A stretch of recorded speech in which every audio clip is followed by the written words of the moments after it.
Welcome to Retail Leadership with Steve Worthy, where we go well beyond the corporate playbook to unpack major opportunities, hidden challenges, and critical issues that senior retail leaders face every day. So let's get started right now. Okay, welcome back. Welcome back to Retail Leadership with Steve Worthy.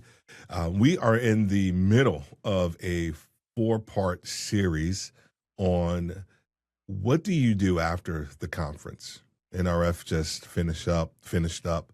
There are a boatload of conferences that are taking place, whether here in the States or in Europe, in Asia, like all over the world. This is the conference season is going to be like kicking off very, very soon. And I felt it was important to have this conversation with you and create this series because you and your team can always go back to these conversations, these 4 ideas that I'm talking about.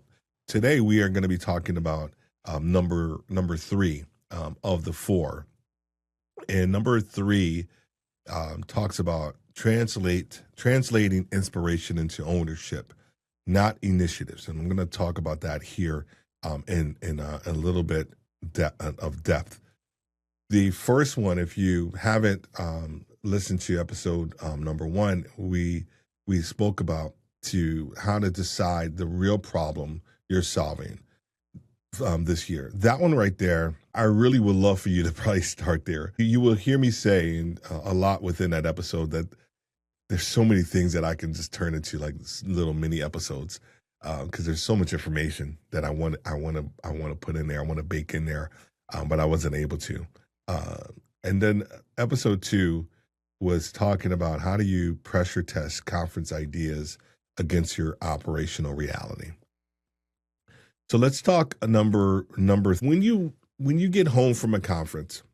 So let's use NRF for instance. So you fly home Wednesday, morning or afternoon, depending on how long you want to stay. On your plane ride home, you are consolidating all the people you've met.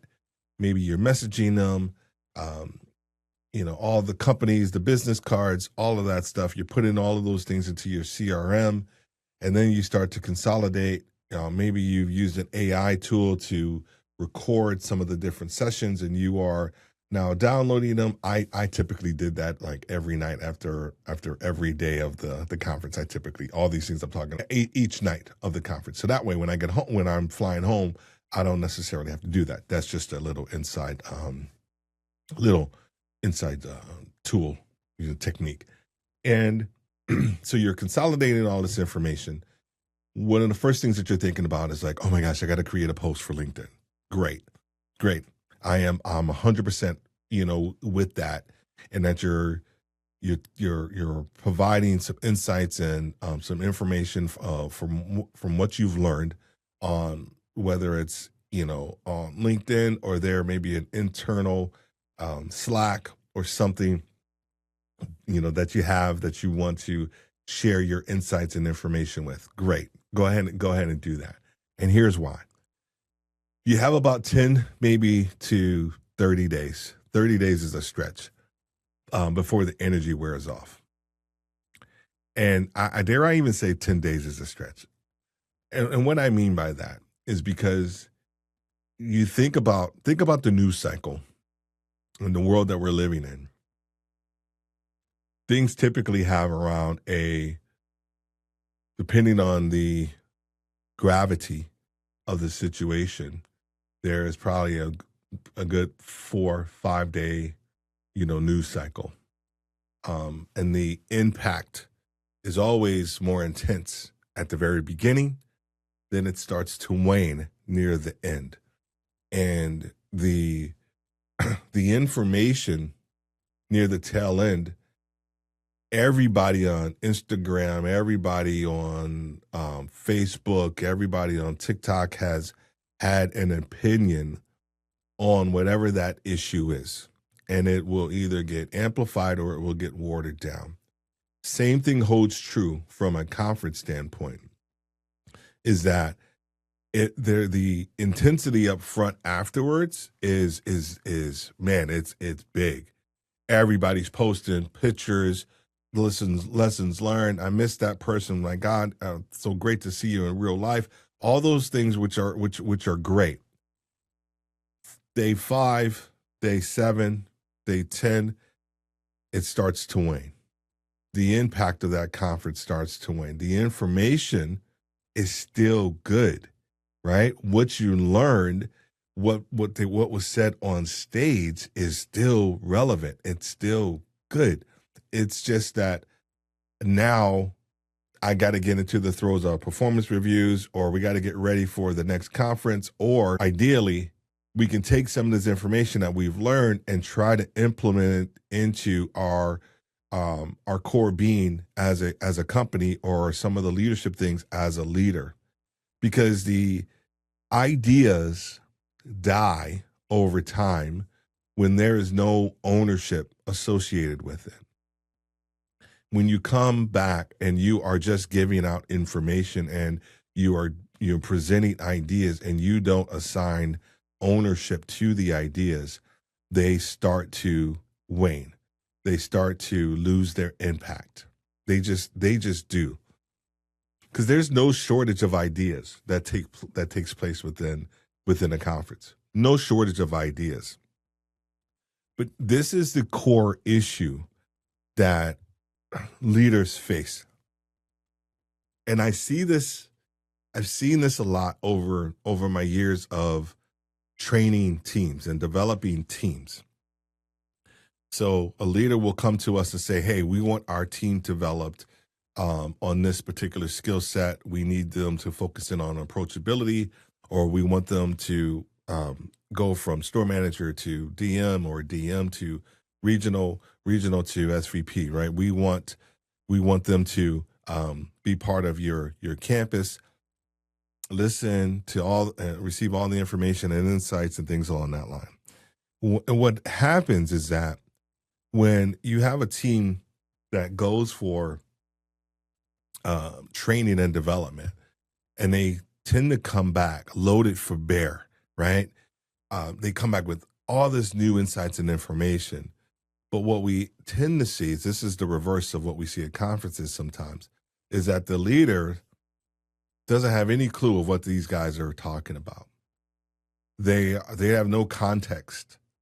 And so what we've done, and this is what you need to think about, what we've done is to make sure that the leader is embedded in this training and development process as well, because they need to know what the hell is going on. They need to know what the heck their team is learning, right? So think about the conference almost in reverse. Now the leader is coming back to the organization with all this information, and the team is like, I have no clue what you're talking about.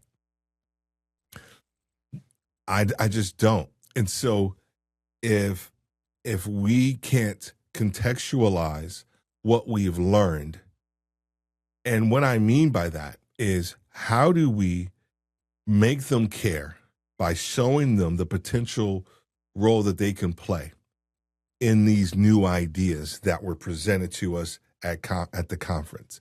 You can even start by saying, you know what, I thought about you when they said this. You know, when they were talking about this, it reminded me of an idea that you had, right? Now it's a different language. Their guard is let down. Now they sort of feel part of the conversation, because even if they weren't there. The next part that you have to do, once again, we're talking about how you translate this inspiration into ownership, not just the initiatives, is that you have to get very specific. You have to get granular with the ideas and expectations.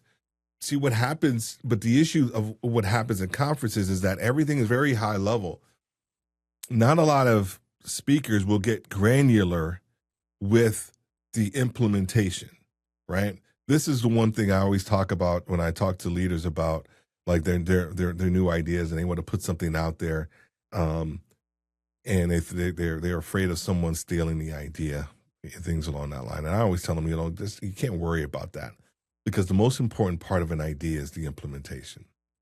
Ideas are free. Implementation costs something.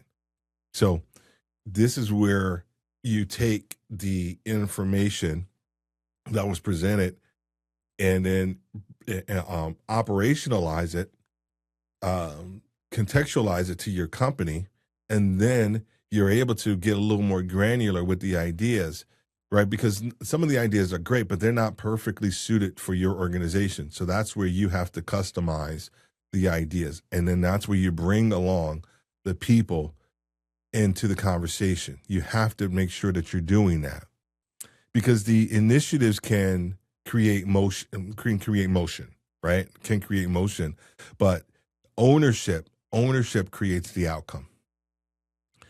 The afterglow of conferences can create energy, right? Especially if it's done right. But if there isn't anything to tether it onto, if there are no roots to the idea, it just becomes that. And then over time, just like the initial impact of posting and all those things, over time, the ideas will sort of just die. And you don't want that to happen, right? You don't want that to happen. You spent all this money for a conference. You want to get something out of it. So ownership requires a named leader and a real decision and responsibility. If you want to implement this, you have to do that. You have to do that. Momentum comes from follow through, not excitement.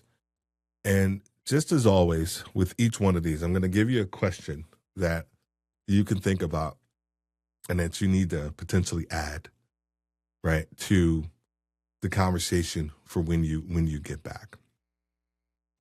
And this is for number 3. The question is, who owns this decision and what are they accountable for? I know these questions that I'm giving you are not earth-shattering. I don't believe in making things complex. I believe leadership, the core of leadership is to simplify things. And sometimes we try to overcomplicate things to make ourselves look great. And we don't get anything done. So my goal here is to make things as simple as possible, to give you the simplest context in order for you to actually execute on something. So once again, the question is, who owns this decision and what are they accountable for? It sounds simple when I say it. It'll probably sound simple when you listen to it. But when you get into a meeting and you are sitting down and you're whiteboarding something, and you have all these different people that are looking at you, and have no idea of what you're talking about because they weren't there at the conference, it becomes increasingly more difficult. And if you listen to episode 1 of this series, you heard me talk about the hierarchy of the problem that you're trying to solve, right? Or this initiative that you want to put out there is because each problem has many problems. And when I say many, I mean MINI, problems inside of itself. And attached to each one of those are an individual and a role and responsibility. And so when you're thinking about this number 3 idea or decision that you have to make after a conference, ownership and accountability have to be identified quickly, and making sure that you get the right people in the right place doing the right things. All right, that's number 3. We got one more to go. If you have any questions, if you're a team and you've been thinking about how do I get better at identifying the problems, right? You can come and talk to us. We have our Decode Accelerator. It's inside the campus. We have different founders and startups inside of there. We do a monthly meeting and we exchange ideas. We talk about what's wrong. We help you move things along very quickly because we understand the industry. We know what people need. We understand how leaders think and how they make decisions. So if you're interested, please go ahead and check us out. The link is going to be in the description. We will be back with the for the next episode, for episode number 4. We're going to be talking about decide what are you willing to say no to this year. Got to stay tuned for that one. As always, thank you. Thank you so much for being here with Retail Leadership with Steve Worthy. Have a great day and God bless.